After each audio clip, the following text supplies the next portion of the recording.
Hi, it's me, Jazzy. I'm back with another tech-related video. Today I'm taking a look at a little gadget I got from Temu. This is supposedly an inverter that fits on a standard DeWALT tool battery. Now, it promises various USB outputs and an AC output to 40 volts. So, is it actually any good? It's got a light on it, so it promises quite a lot. It's got the standard connector there to go on your DeWALT battery, so you can use your standard battery. Now, I did see, partway through making this video, I did see that Big Clive had done a similar video on another different gadget that plugs in and doesn't have a cutoff. The DeWALT tools cut off at roughly around 15 volts to protect the battery. There's no circuitry in the battery itself. So what I'm interested to see is with this is, one thing is, does it do what it's supposed to do?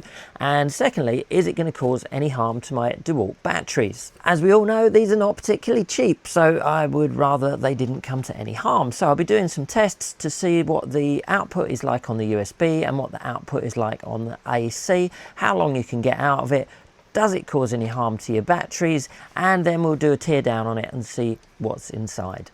So let's get this gadget over on the bench, take a closer look. So this has come from Temu, and I opened it mistakenly because I actually thought the box was a merch sample, but it wasn't. It was something I ordered from Temu, and I thought this was interesting enough that it deserves its own video. And it is an inverter that you use with a DeWALT 18 volt or 20 volt battery. And there's various versions that they do for all these different tools: Makita, Milwaukee, Bosch, all different makes. Now, I have got some DeWALT batteries that I can use to test this with. Now, I'm interested actually to see, one is, does it work? Does it do what it's supposed to do? And two, is it going to cause any harm to my DeWALT batteries? And what sort of battery life do you get out of this thing? It gives me a torch, it gives me a USB-C, two USB-A's, and a 240 volt output. What? Now, I'm not sure about this, so I think the only way we're going to figure this out is to give it a test, and we're going to see what it can do. Does it actually put out anything usable here? I mean, it makes some bold claims. So it tells me here my USB output, so I've got two USB-A's, so I can get 5 volts DC, 3.1 amps, and I can get 5 volts DC, 3.1 amps out of my USB-C. Then it says AC output, rated power, sine wave 200 watts max, 220 to 240 volt output of 50 hertz. It makes some bold claims, so I think we're going to need to test this to see if we can get the rated output out of the USBs, and can we get the rated output from the AC outlet. You might be able to, I've seen ones before that are just a USB charger. This is the first one I've tried, but if it does what it promises, it could be really useful if you're out on the go and you've got some DeWALT batteries. So this one is normally found on my drill. The only thing I'm worried about with these accessories is it going to cut off, like the drill that I've got, it won't let you drain the battery too much because they've got some sort of smart charging thing. When you put it on the charger, it knows like what you've put on it and how much is left in the battery. My concern is whether this is going to drain the battery. Now, we've got different, this is a 5AH, we've got a 4AH and a 2AH somewhere. I'll dig those out in a minute and we can give it a test and see how long can we power something from this AC outlet, and how much does it drain the battery. Is it going to drain the battery too much? I don't know. So we've got the 4 contacts standard, looks the same as you would have on the bottom of my drill. Firstly, let's just hook it up and see what happens. I mean, it fits all right. It fits on nice and snug on the DeWALT battery. So it says press the white button. Well, they're both white. So which one? Oh, it's this one. Right. Okay. Oh, you can hear the fan. The fan is running. Can you hear that? Cooling fan on there. How much is that going to drain my battery? This is the light, is it? Okay, that's the light. Oh, that's pretty good. Okay, that's all right. USB-A. All right, so I am indeed getting my 5 volts from this. Now I'd have to plug something else in here to get current and power, but at least I know it's putting out 5 volts. Yeah, same on there, just over 5 volts, so it is doing its 5 volts. Alright, I'm going to have to find some other cables so we can test this. Let's go to the USB-C on the Temu gadget here. Alright, and watch this. I'm going to turn this on, turn this to work. Okay, so we maxed out there at 5.036 volts, pulling around 2 amps at the moment, just over 2 amps, 9.78 watts.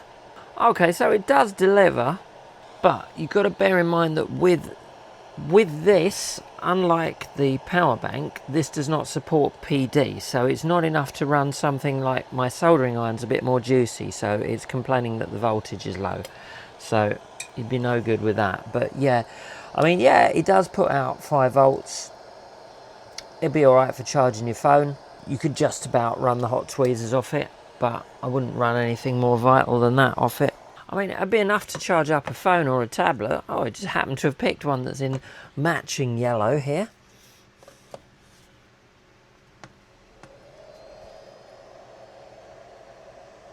Alright, so if I plug my tablet in, what have we got? So we maxed out there at 5.05 volts, just under 1 amp, 4.8 watts, and it's charging the tablet. Alright, so I'm interested then, in terms of our little buck converter, we probably could run that off of this, and yes we can. So we're getting 5.3 volts in, nearly 5.4 volts in. Alright, so in theory we could ask this for 5 volts, and it will give us, yeah, just about 5 volts. So you could, if you're desperate for some DC power out in the field, yeah, you could.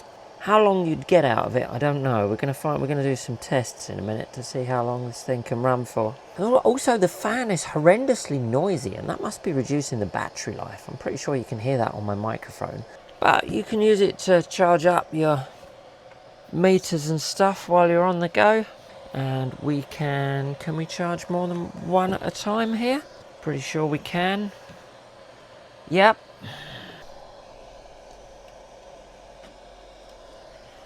Right, there you go. Yeah, that's 3 things on charge. So yeah, it will do the job. Okay, so looking in terms of battery voltages then, I have my 5AH is still on charge here. I've got a 2 and a 4, but this is fully charged. I've just took it off the charger. That's giving me 20.4 volts. This 4AH is giving me 20.64. Okay, yeah, I would expect that to be in better health. That's a considerably newer battery. That's very old. This battery here, when I press that, it's giving me nothing because I think it's completely flat. So if I put that on my drill, yeah, that is one completely flat DeWALT battery. So what do they measure at?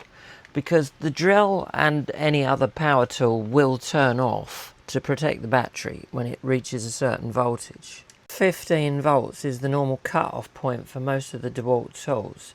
13.56. It's giving me less than 15 volts. It's giving me 13.6. It's potential that may well have been just sitting in the garage for a long time.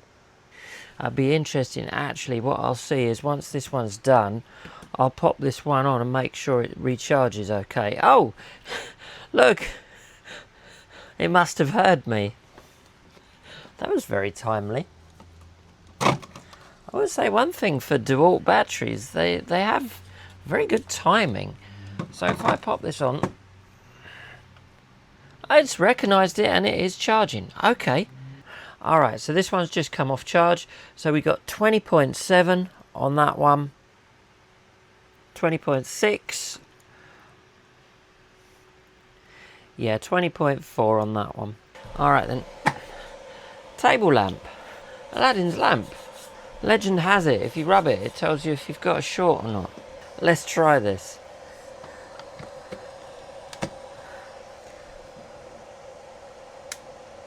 Hey! Alright, so I guess what we need to do then in this scenario is to make sure the DeWALT battery is fully charged, and then we'll see how long it can run for before the light goes out, and hope that this does have some sort of intelligent cutoff that protects the battery. So it does state several times that it's a sine wave in the instruction manual. It says a sine wave portable power supply. It also says down here in the specs, rated power sine wave 200 watts max, and sine wave AC voltage 220 to 240 volts. So, is it or isn't it? That is the question. So we're going to find out now. So I've got a 100 times scope probe here hooked up. Don't ask. We've got a 100 watt bulb in here. We're going to see what we're going to get out through the scope. So let's turn this on, turn my load on. Nice. And that is not a sine wave. It's flickering because it's 50 hertz, but there's not a sine wave. It's a modified sine wave, which is probably what they should have quoted in the instructions rather than just saying sine wave, which is not. Okay, so turn the light off. What's it like with no load? Still the same. It's not a sine wave. So what we've gleaned from this so far is it doesn't have PD, it's not a sine wave, and also they spell output wrong. It's not looking good for this device. You could certainly use it to charge phones, tools, multimeters, that sort of stuff, and you could use that in terms of what we do in electronics. This is not going to be mega useful in the way that one of those portable battery power packs that we looked at would be. So I've got 3 different size batteries here. I've got 2AH, 4AH, 5AH, and I'm going to test it on the 2 first because this one's kind of expendable, it's kind of old, so if this one gets damaged by this, I'm not going to cry about it, but I'd rather these didn't get damaged. What I'm going to do is going to hook it up, going to put the 100 watt light bulb on it, and I'm going to time how long it takes for this to run out. And does this have any protection? If this was like a DeWALT tool, it should go off at around 15 volts. We know that I can still charge these at 13 volts. You can jump start them if they go lower, but I'm interested to see if this does actually shut off or not, and how long you get out of it. Okay, so we're all set for testing here. I've got my 2AH battery attached, my table lamp is plugged in, I've got my multimeter attached through some Heath Robinson wires to the battery so I can keep an eye on its condition. We're currently reading 20.3 volts, which is what we've got after we charged it up earlier, and I've got my timer in the background. So okay, so first thing I'm going to do is turn this on. Great. Okay, now that is just the inverter with the fan running. Yeah, see, with just the fan running, look, the battery's already starting to take a hit. All right, we better get started on this. 3, 2, 1, go.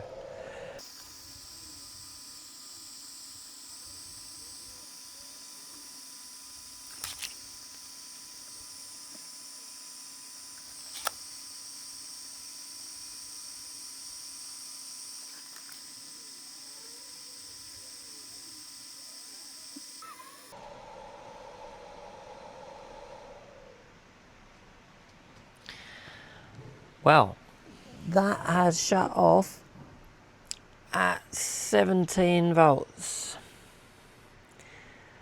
So it would appear to have some sort of protection on it then. I don't think that's a thermal cut out there because it's not got particularly hot, but the unit itself has not got hot. So yeah, it's cut off at just over 17 volts then. So what happens if I try and turn it on again? Will it turn on again? It will. What I want to see is, did it turn off at that voltage or did it have a timer on it? what made it go off.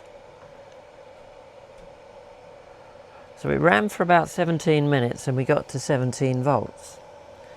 Now is it going to shut off again? There's nothing. Yes, shut off again. So it tells me in here, look, red indicator, electricity will be exhausted. So it does at least have a cut-off. That's something. I don't think we need to do any further testing with this. Let's tear it down. Okay, so I'm quite surprised actually it did have a cut-off. Now, I've tested this one. I don't see any point in testing any of the other batteries. Just happy that this one came to no harm. I'm actually quite surprised because I saw the little USB modules that Big Clive tested and there was no sort of cut-off. This one's obviously got a bit more electronics to it. What it does have is plenty of screws in it. Now I would note that I know this is like a multi-country outlet, but there's no shuttering. On a UK outlet there would be some safety shuttering. There's nothing on this to stop you sticking metallic objects inside there. This would most likely not pass a UK safety rating. I would hazard a guess.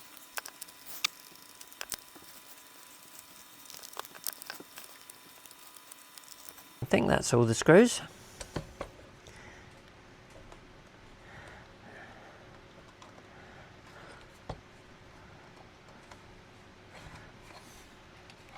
I think I've just voided my warranty there. If there was one. Right, what have we got? Okay. Oh, there's more in here. Now let's have a look. 4 power MOSFETs here down the left hand side. Transformer. 2 MOSFET driver transistors on heat sinks. You could see the red and black wire coming from the battery. So this is probably the boost converter for the inverter. Maybe a boost converter step-in MOSFETs that generate the square wave output. I'm not overly familiar with inverters. So you've got some inductors over here. I guess this could be a buck converter kind of thing, knocking the 20 volt down to 5 volt for the USB. Let's take a closer look at these power MOSFETs. So you've got 230 volts coming out the red wire, which seems to be in the middle. So maybe 2 for positive, 2 for negative. So these would be responsible for producing the stepped square wave output. H10N45 BNFT. I couldn't find a lot of information on these. This was all I gleaned. So let's have a look at the bottom of the board then. You can see the thickened tracks on the top right there for the current coming in from the battery. You can see B plus, B minus there. On the high voltage side, there doesn't seem to be any isolation slots from the low voltage. That's not ideal. There is what you get in there for your £18. Well, there you go. That's what's inside the Temu DeWALT battery inverter. Well, I'm happy at least my battery survived, so that's the good news. So what do I reckon on this? Well, £18. It's an okay unit. It's not amazing. You've got to lower your expectations what you're going to get from it, really. It's all right for charging 5 volt USB devices from your USB A and C. It's got no PD though, which is a bit of a shame. So you can charge your phone and your tablet and stuff off it. You could probably charge your laptop off it. I'm not so keen on the inverter side of things though. Just 2 steps from 0 to 230 volts. When the instruction manual claims it's a sine wave, it's clearly not. I'd barely call it a modified sine wave with just 2 steps. I mean, the AC outlet would be all right to run a lamp or something on site, but I know that these kind of modified sine waves can sometimes cause problems with more sensitive things. I've had problems with laptop chargers and stuff on things like this, so you've got to look out for that. So it does have its uses. The inverter in this, as we've seen, is not the best, but at least it did protect the battery with a cutout. That I was pleasantly surprised about, and my battery survived intact. So it does at least cut off at a certain voltage, unlike the unit that Big Clive tested recently, the little USB module that didn't cut off. At least this one has that safety protection, so that is something. Would I recommend it? I don't know. If you lower your expectations, yeah, it's all right. It'll get you out of trouble on site if you've got your tool battery handy. They do other versions of these to fit Makita tools and other brands as well. So, yeah, I mean, it's cheap and cheerful. You get what you pay for. I say probably not over useful in what we do in electronics, but as something for working on site or camping, festival, yeah, could be handy.